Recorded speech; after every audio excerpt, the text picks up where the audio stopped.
Hello everyone, welcome back to my channel. आज के video में जानने वाले हैं इंपॉर्टेंट टॉपिक है हाइपोटेंशन। किसी ना किसी के मुंह से तो ज़रूर सुने होंगे या फिर आपके घर में ही कहते होंगे बीपी लो हो गया है, कमजोरी लग रहा है। तो क्या होता है बीपी लो, आइए समझते हैं। हाइपोटेंशन यानी कि आपके ब्लड प्रेशर जो आपके खून दौड़ते हैं पूरे शरीर में, तो एक ब्लड वेजल्स से दौड़ते हैं। तो जो मैक्सिमम प्रेशर आपके ब्लड वेजल्स के वॉल पे लगता है वो सिस्टोलिक ब्लड प्रेशर कहते हैं, और जो मिनिमम प्रेशर आपके ब्लड जब रिलैक्स्ड होता है, पाइप जब रिलैक्स्ड होता है तो वो डायस्टोलिक ब्लड प्रेशर कहते हैं। ऊपर का ब्लड प्रेशर 120 mmHg और नीचे का ब्लड प्रेशर जो होता है 80 mmHg। हाइपोटेंशन यानी कि नॉर्मल से आपके ब्लड प्रेशर कम हो गए हैं, जैसे कि 120 से आपको कम मिल रहे हैं, लगभग 100 मिल रहे हैं, और नीचे का प्रेशर 80 से 60 मिल रहे हैं। मतलब ऊपर का प्रेशर भी कम और नीचे का प्रेशर भी कम मिल रहा है। हो सकता है ये प्रेशर सिर्फ ऊपर का ही कम हो, तभी भी हाइपोटेंशन कहा जा सकता है। इसके कुछ कारण हैं। क्या होता है बीपी लो होने का कारण? बहुत सारी कंडीशन है जो कि वन बाय वन हम लोग जानने वाले हैं। तो चलिए आगे जानते हैं। बहुत ज़्यादा आप हाइपरटेंसिव ड्रग्स ले रहे होते हैं। हाइपरटेंशन यानी बीपी का अगर बहुत ज़्यादा ड्रग्स ले रहे हैं, दवा खा रहे हैं, तो हो सकता है बीपी लो हो जाए।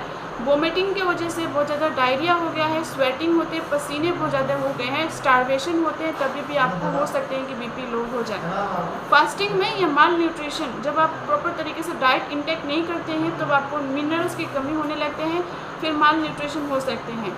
लो कार्बोहाइड्रेट डाइट, आपके खाने में अगर कार्बोहाइड्रेट डाइट नहीं ले रहे हैं तभी भी हो सकता है। डायबिटीज़ इंसिपिडस में हो सकते हैं, हाइपोथायराइडिज्म के केस में हो सकते हैं। कुछ केस ऐसे हैं जो साइकोलॉजिकल डिप्रेस्ड रहता है पर्सन या बंदा, तभी भी वो उसका बीपी लो हो सकता है। सिडेटिव ड्रग्स, बहुत ज़्यादा नींद की गोलियां खा रहे हैं, या खून बह जाता है, हेमरेज की समस्या हो तभी भी, या आफ्टर सर्जरी के समय भी हो, सर्जरी के बाद ब्लड प्रेशर लो हो सकते हैं। ये एक कारण बता रही हूँ। हाई डोज ऑफ एनेस्थीसिया हुआ तभी भी हो सकते हैं। इलेक्ट्रोलाइट लेस हैं तभी भी हो सकते हैं। हाइपोकैल्सेमिया की कंडीशन में हो सकते हैं। हार्ट ब्लॉक, हार्ट फेलियर की कंडीशन में हो सकते हैं, या मायोकार्डियल इन्फेक्शन हुए हैं, आपके हार्ट फेलियर हो रहे हैं, हार्ट अटैक हुए हैं, तभी भी हो सकता है। आपके वाल्व स्टेनोसिस हो गए हैं, यानी कि आपके हार्ट के वाल्व जो होते हैं वो पतले हो गए हैं।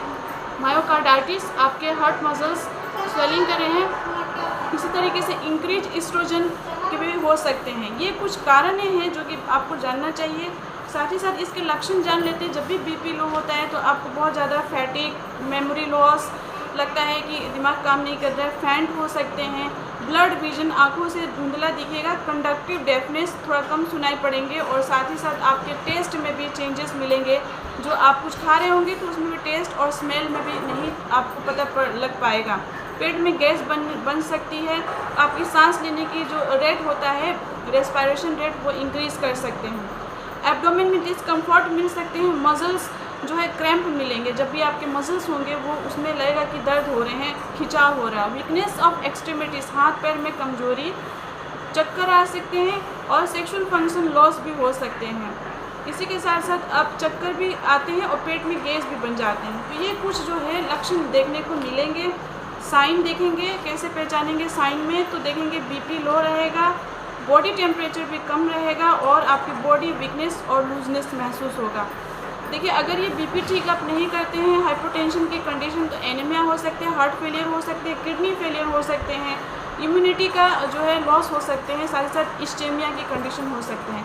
अगर आप इन्वेस्टिगेशन कराते हैं, कुछ जांचें कराते हैं, जैसे कि हेमोग्लोबिन, तो कम मिलेगा। इलेक्ट्रोलाइट का भी जो है सोडियम कम मिलेगा। सोडियम जो है आपके जो है ब्लड प्रेशर को मेंटेन रखता है, वो भी कम मिलेगा रिपोर्ट में।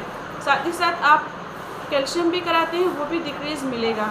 लिपिड प्रोफाइल यानी कि आपके बॉडी में फैट्स कितना है वो भी कम देखने को मिल सकते हैं। ब्लड शुगर रैंडम, आप यूँ ही ब्लड शुगर रैंडम कराते हैं तो वो भी कम दिखने को मिल सकते हैं। अगर ईसीजी कराते हैं तो जो लंबा सा आर वेव होता है ऊपर का, वो जो है छोटा दिखेगा, क्योंकि ब्लड सही तरीके से पंप नहीं हो रहा है, बीपी लो है, खून की कमी है, तो हो सकता है।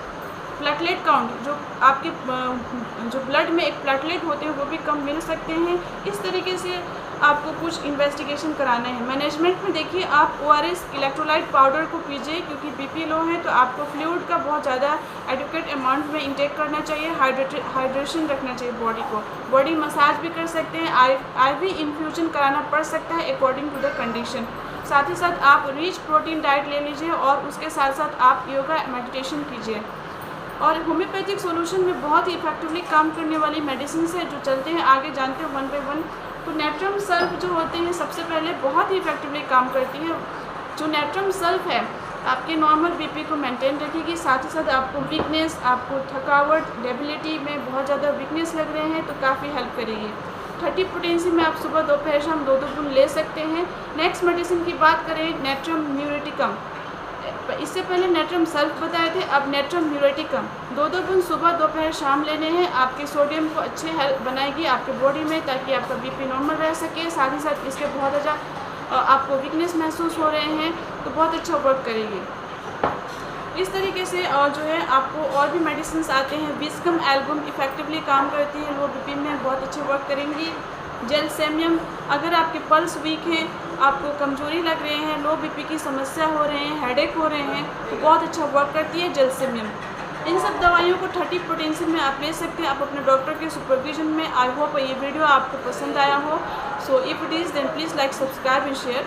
एंड येस, कोई भी मेडिकेशन आप अपने डॉक्टर से कंसल्ट करने के बाद ही लेंगे। So that's all for today. Please like, subscribe and share. कोई भी डाउट हो कमेंट सेक्शन में ज़रूर बताएं। Take care. Please like, subscribe and share.